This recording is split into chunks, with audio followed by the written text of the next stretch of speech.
ইরানের নতুন সর্বোচ্চ নেতা আয়াতুল্লাহ মোস্তফা খামেনি ডোনাল্ড ট্রাম্পকে উদ্দেশ্য করে এক কঠিন হুঙ্কার দিয়ে বলেন, ট্রাম্পের সই করা যে কোনো চুক্তি বা কাগজের টুকরো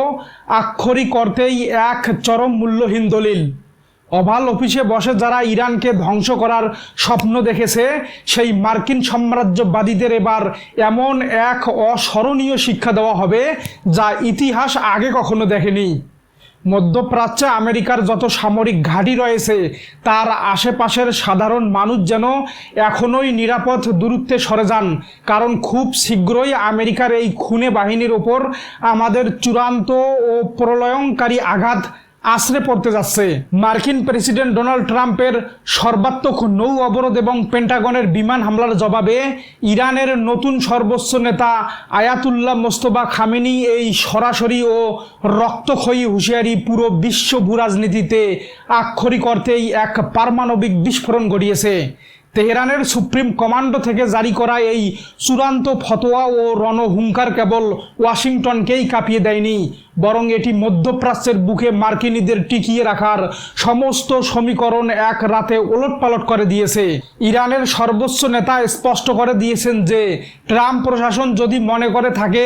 অবরোধ আর বিমান হামলা চালিয়ে ইরানকে নতজানু করা যাবে, তবে তারা এক চরম বোকার স্বর্গে বাস করছে। একই সাথে তিনি মধ্যপ্রাচ্যের যে সমস্ত দেশ মার্কিন সামরিক ঘাঁটিগুলোকে নিজেদের মাটিতে জায়গা দিয়ে পরিচালনা করতে সাহায্য করেছে তাদেরও কড়া ভাষায় সতর্ক করে বলেছেন যে আমেরিকার এই অপরাধের সহযোগী হওয়ার জন্য তাদেরও উপযুক্ত ও বিধ্বংসী জবাবের মুখোমুখি হতে হবে। কৌশলগত ও সামরিক দৃষ্টিকোণ থেকে গভীরভাবে বিশ্লেষণ করলে দেখা যায় মোস্তফা খামেনির এই ডিক্রি মূলত আমেরিকার বিরুদ্ধে ইরানের আঞ্চলিক প্রক্সি নেটওয়ার্ক এবং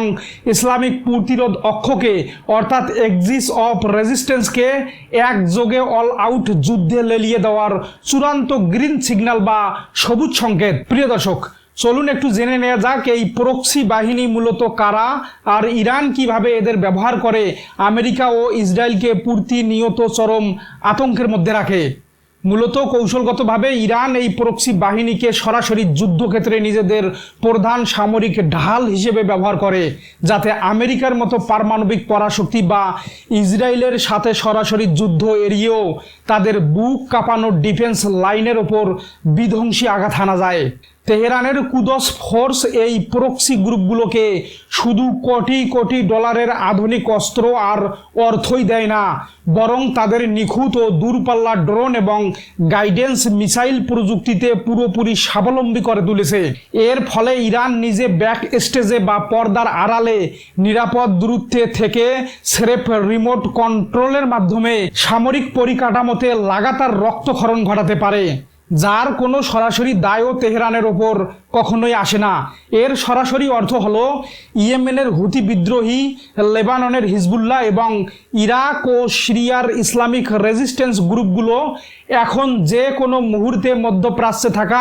মার্কিন যুক্তরাষ্ট্রের বিমান ঘাঁটি, নৌ অবকাঠামো এবং সেন্টোকমের লজিস্টিক হাবগুলোর ওপর ঝাঁকে ঝাঁকে ব্যালিস্টিক মিসাইল ও সুইসাইড ড্রোনের মেগা অপারেশন শুরু করতে পারে।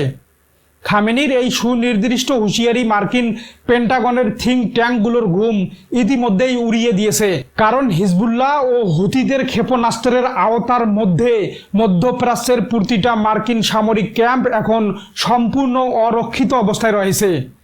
সবচেয়ে বীরত্বপূর্ণ ও রোমাঞ্চকর সমীকরণটি লুকিয়ে আছে মার্কিন ঘাঁটির হোস্ট বা পরিচালনাকারী দেশগুলোর উপর। ইরানের এই নজিরবিহীন মনস্তাত্ত্বিক ও সামরিক চাপের মধ্যে কাতার, বাহরাইন, কুয়েত এবং সংযুক্ত আরব আমিরাতের মতো যে সমস্ত দেশ আমেরিকার পঞ্চম নৌবহর বা বিমান বাহিনীকে নিজেদের মাটিতে ঘাঁটি গড়ার পারমিশন দিয়েছে, মোস্তফা খামেনি তাদের ওপর এক চূড়ান্ত কূটনৈতিক ও সামরিক থ্রেট বা আলটিমেটাম ঝুলিয়ে দিয়েছেন। ইরানের সামরিক বার্তা একদম, যুক্তরাষ্ট্রও যদি ইরানের মূল ভূখণ্ডে বা কোস্টাল লাইনে হামলা চালানোর জন্য এই সমস্ত দেশের ঘাঁটি বা আকাশ সীমা কোনোভাবেই ব্যবহার করে, তবে ইরান আর কেবল মার্কিন সেনাদের ওপর আঘাত হানবে না, বরং ওই সমস্ত দেশের তেল শোধনাগার, বাণিজ্যিক বন্দর এবং রাষ্ট্রীয় পরিকাঠামোকেও ক্রুজ মিসাইল মেরে গুড়িয়ে দেওয়া হবে। প্রিয় দর্শক,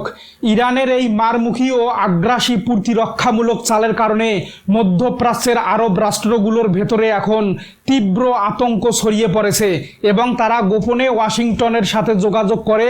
ইরানের বিরুদ্ধে তাদের মাটি ব্যবহার না করার জন্য মার্কিন প্রশাসনকে অনুরোধ জানাতে শুরু করেছেন। সমগ্র পরিস্থিতিকে যদি আমরা বৈশ্বিক মুক্ত বাণিজ্য এবং রাজনৈতিক সাপ্লাই চেইনের লেন্স দিয়ে নিখুঁতভাবে পর্যালোচনা করি, তবে এটি স্পষ্ট হয়ে যায় যে মধ্যপ্রাচ্যের এই দাবার বোর্ডে ট্রাম্পের চাপানো সংকটের মুখে ইরান এখন তার সর্বোচ্চ সামরিক শক্তি প্রদর্শন করে আমেরিকাকে পিছু হটতে বাধ্য করার রণকৌশল নিয়েছে। ডোনাল্ড ট্রাম্প একদিকে হরমুজ প্রণালীতে 20% নিরাপত্তা ট্যাক্স আদায়ের ব্যর্থ চেষ্টা করে ইউটার্ন নিয়েছেন, আর অন্যদিকে ইরানের বন্দরগুলোতে নেভাল ব্লকেড জারি করে আন্তর্জাতিক বাজারে তেলের দামের আগুন জ্বালিয়েছেন। কিন্তু ইরানের নতুন কট্টরপন্থী নেতৃত্ব ট্রাম্পের এই খামখেয়ালি শুল্ক কূটনীতি বা সামরিক ব্লাফিংয়ের কাছে মাথা নোয়ানোর পাত্র নয়। প্রিয় দর্শক, এখন সবচেয়ে বড় এবং ধামাকা প্রশ্ন হলো, ইরানের সর্বোচ্চ নেতা মোস্তফা খামেনি যেভাবে ট্রাম্পের সইকে মূল্যহীন বলে মার্কিন ঘাঁটির আশেপাশে থাকা মানুষকে সরে যাওয়ার চূড়ান্ত আলটিমেটাম দিলেন এবং প্রক্সি গ্রুপগুলোকে যুদ্ধের লাইসেন্স দিলেন, ওভাল অফিসে বসে ডোনাল্ড ট্রাম্প কি এবার বিশ্ববাজারের তেলের মহাসংকট ও আমেরিকার অভ্যন্তরীণ অর্থনৈতিক সুনামি এড়াতে ইরানের ওপর থেকে এই সর্বাত্মক নৌ অবরোধ প্রত্যাহার করতে বাধ্য হবেন, নাকি আইআরজিসির এই ভয়ঙ্কর ও বীরত্বপূর্ণ প্রতিরোধ মার্কিন সাম্রাজ্যবাদকে মধ্যপ্রাচ্যের জলসীমা থেকে চিরতরে বিতাড়িত করার এক নতুন মহাযুদ্ধের সূচনা করবে? আপনাদের মূল্যবান ও যুক্তি নির্ভর মতামত অবশ্যই জানিয়ে দিবেন কমেন্ট করে।